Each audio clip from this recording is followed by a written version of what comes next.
Hey, it's Sarah. I'm Belgian and today I'm going to talk about my 3-month internship with Dreamcatcher Foundation in 2018. I did this internship for my tourism studies.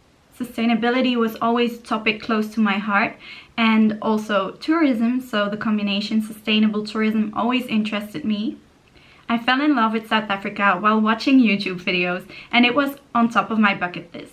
So I knew that for my internship I wanted to go there. Dreamcatcher Foundation is a pioneer in sustainable tourism and local community-based tourism. By using inclusivity, which means including all the local people into tourism, they are working towards all of the SDG goals. They are a best practice when it comes to sustainable tourism, so my mind was made up pretty quickly. What they are doing has been proven to work, and they have received so many awards for it already. The last one was from the African Tourism Leadership Forum. And it's not just inside of Africa that Dreamcatcher Foundation is recognized. They actually get a lot of international awards as well. On top of that, it is founded by an amazing, powerful woman. She started it post-apartheid to really make Mandela's dream work. My great experience with Dreamcatcher Foundation then led me to doing another bachelor's in international collaboration North-South, which is basically development aid. I did my internship of 6 months in Peru, and it was also focused on sustainable tourism. I have plans to travel all over the world, and I will definitely be searching for even more sustainable community-based tourism companies. By sharing them with you, I hope that you will also see the benefits of this community-based inclusive tourism, and maybe we can make a change that way. I will also be working on a database of all these community-based tourism companies with Dreamcatcher Foundation and other touristic companies all over the world. I'm also putting up a web shop and working on the marketing strategy for Dreamcatcher Foundation still. Now, 3 years later, you can go there as well. If you want to see all you can do in South Africa with Dreamcatcher Foundation, check out the video I already made of what I visited. And I must say it was an amazing experience, especially being this close to the people. They really bring all the safaris, the wine country tour, they really bring it all together, the amazing people. So what was my experience like? I stayed in Melkhoutfontein for the majority of the 3 months I was there. It's a 4-hour drive from Cape Town along the Garden Route in eastern direction. It's a couple kilometers away from Stilbaai, which is a city by the ocean. I stayed with Kamama Gertie, her daughter Gertwin, her grandson Leighton, also her son and her husband, and her other daughter Lucretia. Lucretia is a girl with a disability, unfortunately, so she's usually in the wheelchair and she can't talk, but she can definitely laugh out loud. If something funny happens, she can be really grumpy if something annoying to her happens. It's so inspiring to see how they really incorporate her and her needs into the family and into day-to-day life. I even made chocolate mousse with the leftover Belgian chocolate that I had with me, and she loved it so much. She was like eating it off her trousers. That's how good it was for her. They also had a dog called Tiger, and on the weekends he was let loose. So what would happen is that the doors in South Africa, they have 2 parts. The bottom part and the top part. And most of the time, if someone's home, they open the top part so that fresh air can come in, but none of the animals, like for example crabs or anything, can come through the door. Now on the weekends, the dog was let loose and he was so excited to be free that he would actually jump over the bottom part of the back door, rush through the living room and back out the front door. Imagine sitting at the breakfast table and a dog flies through your room. It's absolutely crazy. There was a beautiful bathroom, a shower, a toilet, anything you needed.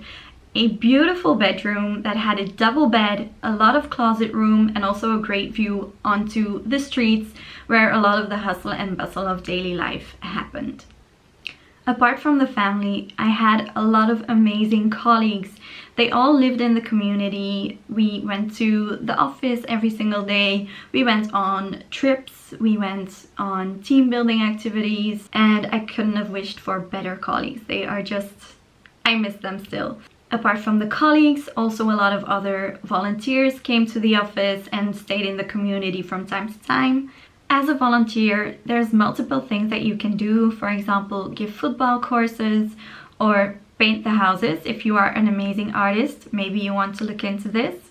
There's actually a couple of artists that come like once a year, maybe once every 2 years, and they paint murals onto the houses in Melkhoutfontein.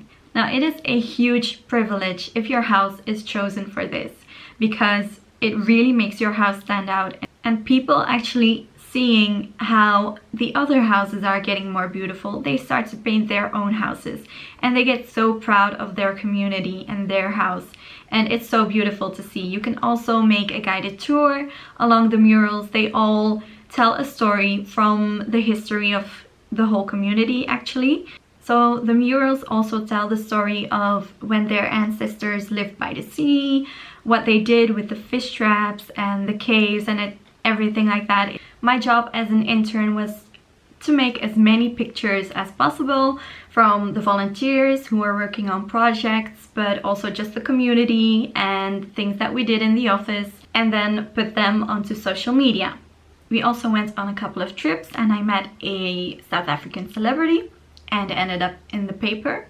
I also helped organize a couple of events and wrote articles to promote them, etc. So that was mainly what I was doing day to day. Making travel itineraries and invoices was also a big part of my job, of course. One of the events that I helped organize was an exhibition with art that was made of reused waste. They use the waste that they find in the landfill too close by to the community and reuse it, give it a new purpose, make beautiful things into it. And I'm actually now as well working on a web shop so that they can sell these beautiful products and you can buy them and support the community and Dreamcatcher Foundation. Melkhoutfontein is actually situated next to a big landfill, and one of the problems is that they burn the waste that is on the landfill. Now, this is not just the community of Melkhoutfontein, but the waste actually mainly comes from the town of Stilbaai. And if the wind comes from the wrong direction, the smoke is actually blown into Melkhoutfontein, which is really bad for the health of the people living there. Due to the efforts that Dreamcatcher has made when it comes to the landfill, they now have a waste working group and they have stopped burning all the waste. And the only way to really create change, if you want it, is to give them an alternative, which is the reuse and the recycle of the waste. Dreamcatcher also has a lot of projects actually that are linked to health. So for example, they have the Kick Up with Kamama, which is stretching, just going to the beach with lots of kids and really getting out there and getting moving.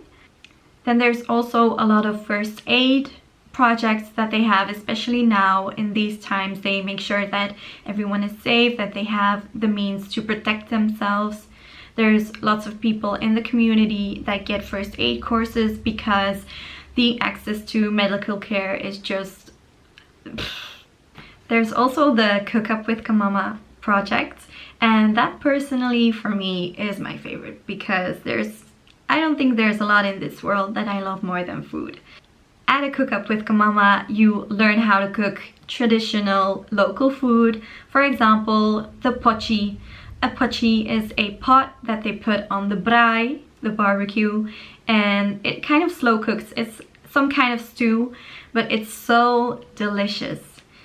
Safe to say, I didn't lose any weight while living there. At the host family, they also had some fresh fish delivered from time to time because Kamama Gertie's brother was a fisherman, and then she made the most delicious, the freshest fish and chips. They have amazing roosterkoek, which is like some kind of small bread.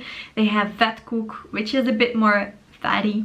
Pancakes that are made of pumpkins and sweet potato that grow this big in their beautiful garden of La Bloemen. That's the garden of the office that has a lot of indigenous flowers. In the garden, there were so many March lilies.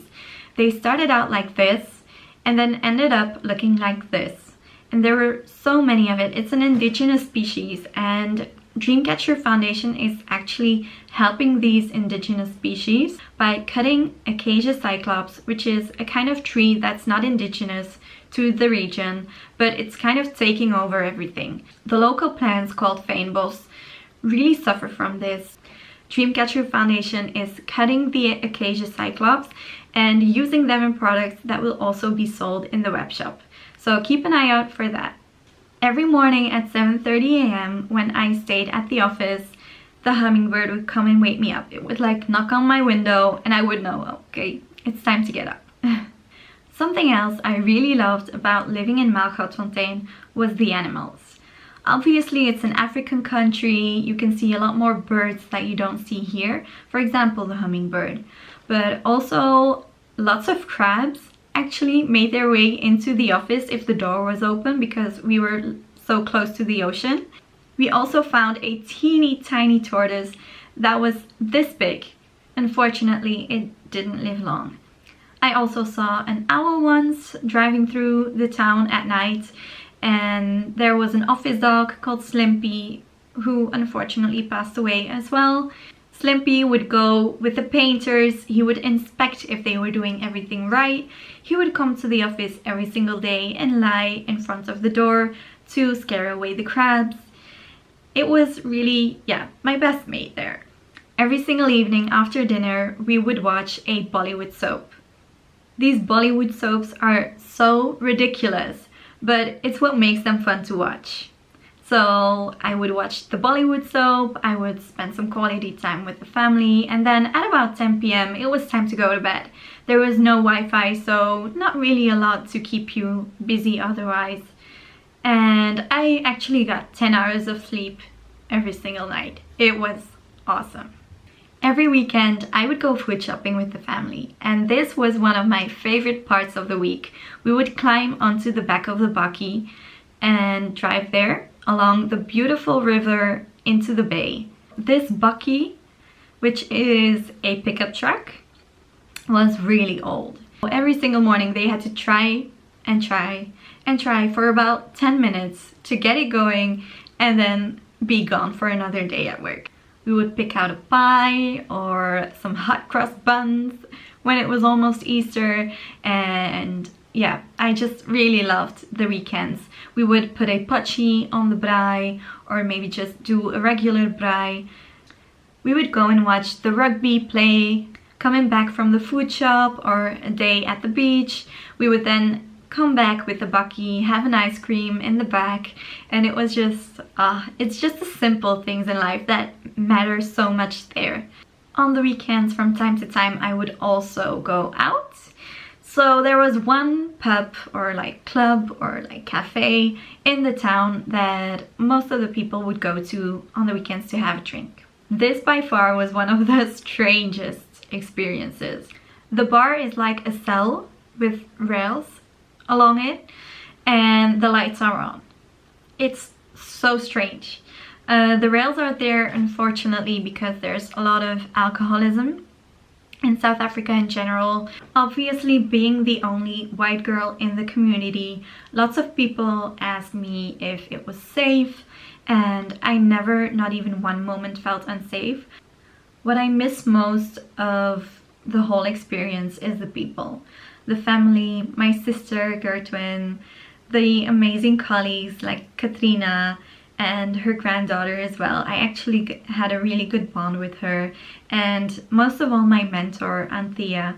She is the most amazing woman. I would recommend you go visit the community yourself and meet these amazing people. When I spent months in Mexico, in Peru, eventually when it got to the point to go home, I was ready to go home.